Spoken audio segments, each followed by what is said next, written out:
كان الله يرحمه ما كان يفرق بيني وبين بشار، كان دائما يقول انتوا عيالي.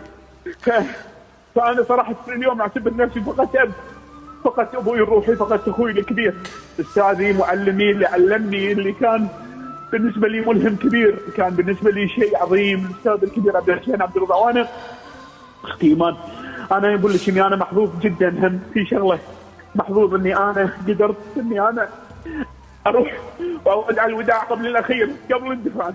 انا امس طلبت من الدكتور ان انا اروح واشوفه، القي عليه النظره الاخيره، وبالفعل رحت له وتكلمت معه وقلت له وشكرت على كل شيء وعلى وقفته معي وبستري له. قلت له عن كل اللي بداخلي، لدرجه انه الحمد لله. انا احبك اطمنكم شغله مهمه وايد، اقسم بالله يا جماعه، اقسم بالله كان مبتسم، فارق الحياه مبتسم والله العظيم يا جماعه.